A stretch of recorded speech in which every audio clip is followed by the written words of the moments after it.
We need to have a real conversation about Michael Penix Jr. So, let's get into it.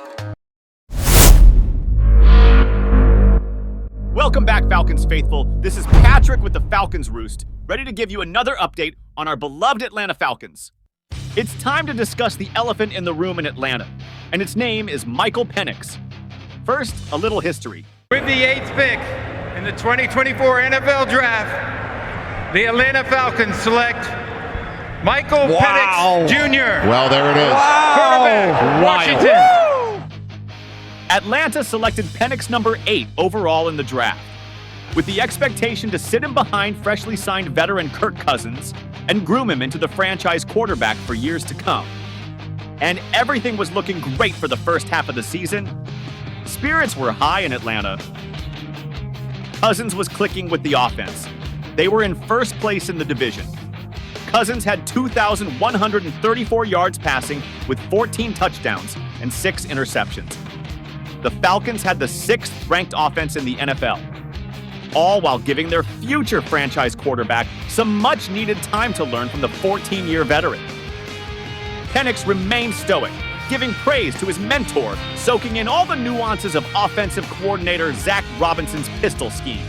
Kirk, just the way he processes, the way he speaks to the team, in meetings, on the field, just the command he has, to the offense, getting things the way that he wanted so that, he could play fast. And, it's just the things he said in the huddle, I was in the huddle today and walked through and just remember some of the stuff he did and just saying it the way he said it, because, I look up to Kirk.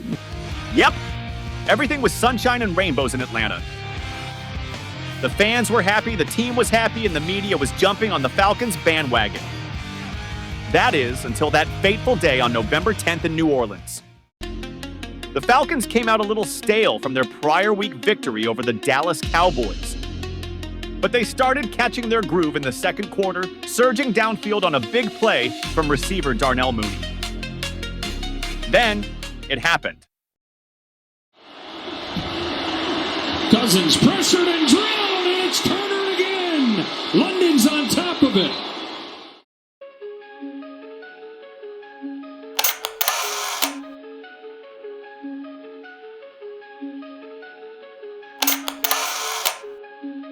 New Orleans 2021 first-round selection Peyton Turner sacked Cousins, causing not only a fumble, but a shoulder injury to the veteran quarterback. It all went downhill from there. The Falcons lost that day and went on a 4-game losing streak, taking them from 6-3 to 6-7, heading into Las Vegas Week 15. In those 4 weeks, Cousins threw 9 interceptions to only 1 touchdown, putting new head coach Raheem Morris on the hot seat. Cousins came out against the Raiders and barely cracked 100 yards passing. The Falcons faced their former starting quarterback Desmond Ridder, and a loss would likely have ended the tenure of Falcons head coach Raheem Morris in Atlanta. A change had to be made. The decision to go with Michael Penix at quarterback, how did you and your staff arrive at that yesterday evening? The same way we do with all our decisions. Obviously you go in, you evaluate, you talk, you look at the tape, you go through all the process, you go through your next preparation and your daily things that you got to do. Obviously, we got to play better at the position. We want to play better position, and that's what we made the decision to do that last night. It was official. The Michael Penix era had officially begun in Atlanta. After listening to all the prognosticators demean and snicker at the Falcons' first-round selection, it was time to show them why Atlanta doubled up on quarterback in 2024. Fans sat on the edge of their seats awaiting that first snap into the Falcons' future. It was a drop by receiver Ray McCloud. But he played well, and the Falcons won that game 34-7. A great start to his career. However, it all went downhill from there. For more on that, check out our video titled Michael Penix Jr.'s First 4 Starts Reviewed. This video is about the good and bad we've seen from the young franchise quarterback this season. I wouldn't say it's not too much different. The biggest difference is the reps. You know, if you're not starting, you don't get the reps out there. You know, it's just basically all mental reps. You know, you just got to take those different reps. But that's the biggest difference. As far as like my preparation, you know how I go about each and every day. You know, that kind of stay the same. It's just the reps that you get on field, the live reps that you get on field is different. Penix came out for the first drive of the 2025 season and made a statement. Second down at 5, fake to Robinson. And now it's Robinson who makes the catch out of the backfield. Picks up a Falcons first down and more. Still going inside the 10. Touchdown! It took less than 2 minutes for Penix to land his first passing touchdown of the season. Although the game ended in a loss, he passed for almost 300 yards and a touchdown, adding a 4-yard touchdown run late in the fourth quarter to give Atlanta the lead. A game-tying field goal was missed, sending the Falcons to 0-1 to begin the season. However, fans were excited about their franchise quarterback's 2025 debut. Penix's play, and I know we'll dive in deeper into Penix's play. I thought he was extremely poised and did some really good stuff, especially late in the football game to give you a chance to win. Hopes were high heading into Minnesota Week 2. They faced the Vikings' second-year franchise quarterback J.J. McCarthy, who was drafted 2 picks after Penix in the 2024 NFL Draft. These two young stars going head-to-head. The future of the NFL is center stage tonight. Penix had a decent game, passing 13 of 21 for 135 yards, but no touchdowns and could not convert in the red zone, leading to 4 field goals. Unfortunately, this became a trend this season for Atlanta. Penix's inability to get the ball to his receivers in the red zone became a problem for the Falcons. They headed into Week 3, high off of their Sunday night win in Minnesota, prepared to take on the Carolina Panthers. This was a game that would stain their start to the 2025 season. Penix looked like something was off early in the game. His throws were erratic. His timing was off. He couldn't get the play calls in on time and had to burn through timeouts. Getting in and out of the huddle, breaking the huddle and not wasting time, jogging up to the line of scrimmage instead of walking up to the line of scrimmage, because those 2 seconds are the difference. Atlanta was shut out in the first half, but they were only down by 10 going into halftime, which gave Penix time to reset and clear his head. Well, so much for that. Penix looked even more lost in the second half. His decision-making was non-existent. He seemed to have repeated lapses in judgment, and his fear of throwing over the middle of the field began to become apparent. Nothing was going right for the second-year player. And then, lightning struck again, his second interception of the game. Even his attempts to tackle looked awful. It just simply was not his day. The Falcons ended the day in a 30-0 shutout. Penix had his worst day as a pro, going 18 of 36 for 172 yards and 2 back-breaking interceptions. Somehow, the Falcons led in all major offensive categories: total yards, total drives, and third down conversions, yet never found the opponent's red zone. We got to execute. I got to find those guys when they're open and get those guys the opportunity to make those plays, and it'll come. It'll come. 3 games in, we got a long season to go. Falcons have 3 touchdowns this year and 7 field goals, and none of them to the wide receivers. We got to execute the small details and do all the small things right in order for us to be able to make big-time plays. And obviously, like I said, it starts with me. I got to be better with my execution and, putting us in a position to help us win football games, and also throw it to the wide-open receivers when they open. So. The next game, the Falcons hosted the Washington Commanders. Penix was looking to rebound after a below-average season thus far to start his career. He came out looking to the middle of the field, something he has been struggling with thus far this season. Offensive coordinator Zach Robinson was relegated to the sidelines, forcing him to engage with Penix during the game. And it made a difference. Penix passed for a season-high 313 yards and 2 touchdowns, leading the Falcons to a 34-27 victory in Atlanta. You gotta give him one, man. Those key third downs at the end of the game. Ice this thing. Put this thing away. Let the defense go out there. Let's go out there and see the best player in football. Young Mike.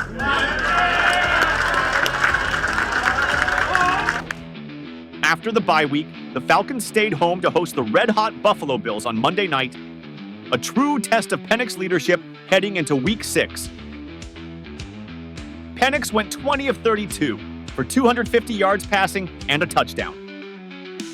The victory was more centered on standout running back Bijan Robinson's 170-yard rushing performance, but Penix looked comfortable in the pocket and led the team to their third win of the season. What's been going right for you these last couple of weeks? Man, just trusting in God. You know, trusting in God. Everything's not going to be perfect, but I just do whatever I can, do the best I can to help this team win football games, and that's all I can do. So, man, I just got to give it to God. Next up was San Francisco on a short week. Expectations were high after the previous 2 weeks' performances on prime time. But the Falcons looked jet-lagged. Penix came out looking like his timing with his receivers was off.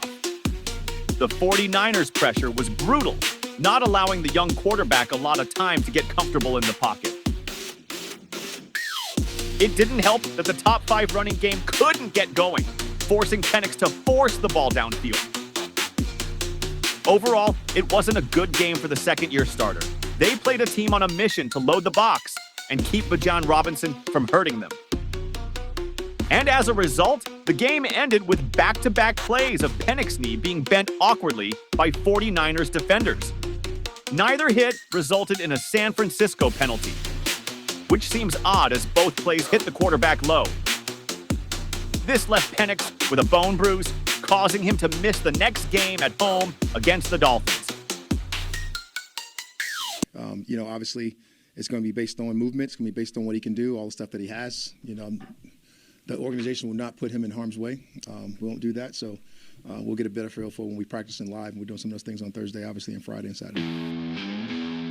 So where does that leave the team with Michael Penix Jr. for the future? Let's address the good and bad so far and see if we can flush out what's holding him back from becoming the franchise quarterback for Atlanta.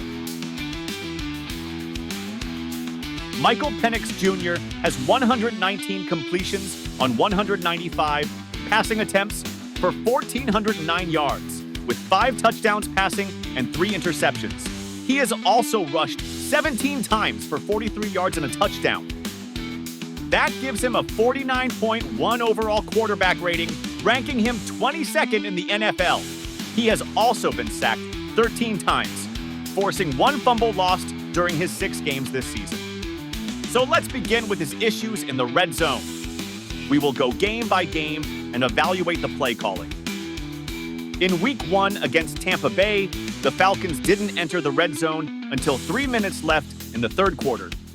After a 5-yard run by Robinson and a 1-yard run by Algier, Penix took a sack on third down, forcing a field goal attempt, which was missed by kicker Younghoe Koo. The next time Atlanta reached the red zone was at 5 minutes remaining in the game. It literally took 9 plays and 2 fourth-down conversions for the Falcons to score.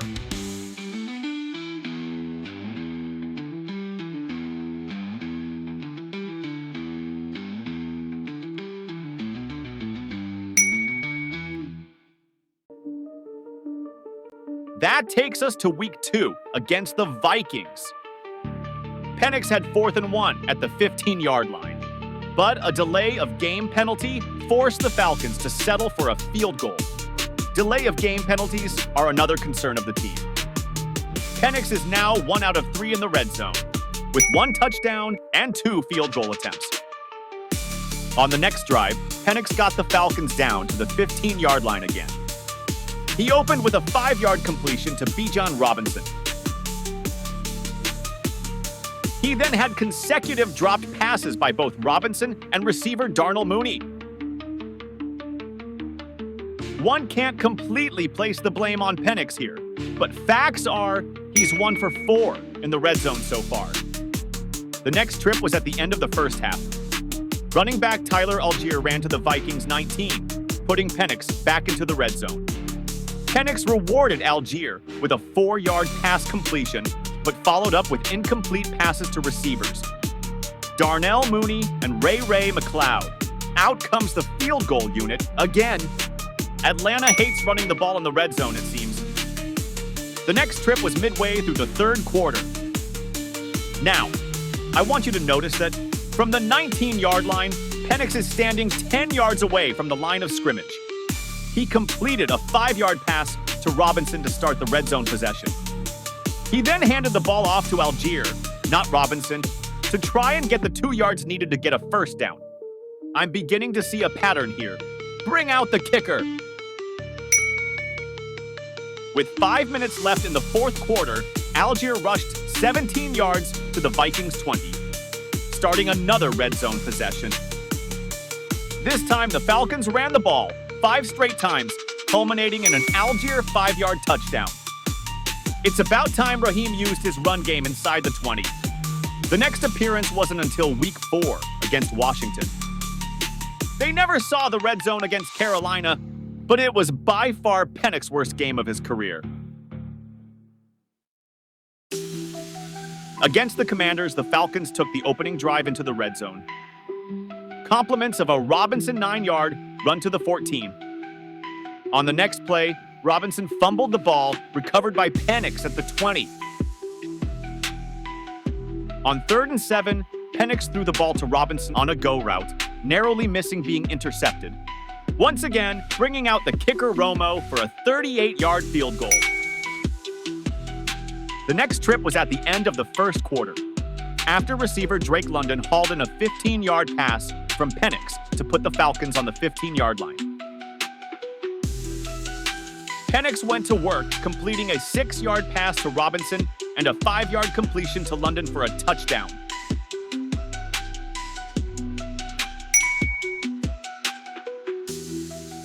The next appearance occurred midway through the second quarter after Penix completed a 15-yard pass to receiver Darnell Mooney, putting Atlanta on the 14-yard line. All Penix had to do was hand the ball to Robinson, and the Falcons hit pay dirt. So far, it appears Penix isn't as bad as many have claimed. The next trip was at the end of the third quarter. Penix just had to hand the ball to Algier, and he took it 15 yards to the end zone. The next red zone appearance happened with 3 minutes remaining in the game.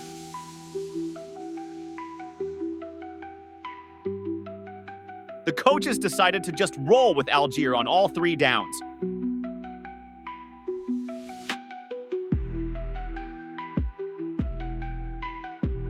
Leading to a Romo field goal.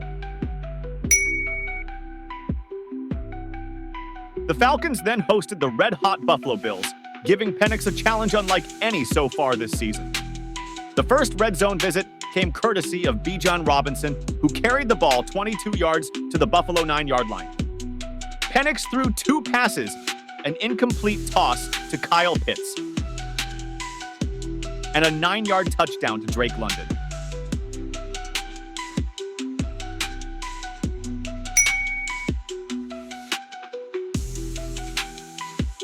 The next red zone visit happened in the top of the fourth quarter, when Penix hit Robinson for a 20-yard gain to the Buffalo 17-yard line.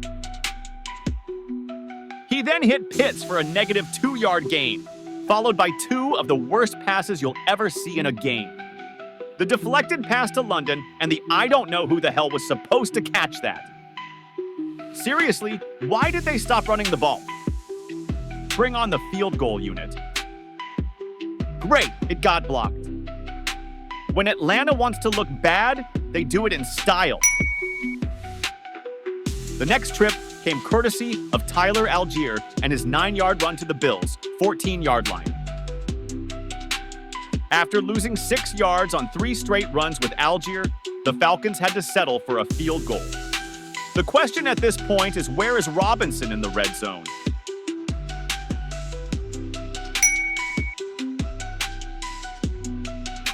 Our last red zone visits come in San Francisco, where Robinson carried the ball for 4 yards to the 49ers' 17-yard line.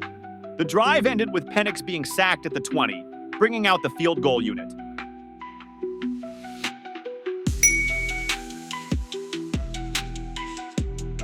The final trip came with 8 minutes left in the third quarter, where Penix hit Pitts for a 17-yard gain to the 49ers' 18-yard line. Penix then closed out the drive with a 10-yard touchdown pass to Bijan Robinson, putting the Falcons within 3 of San Francisco.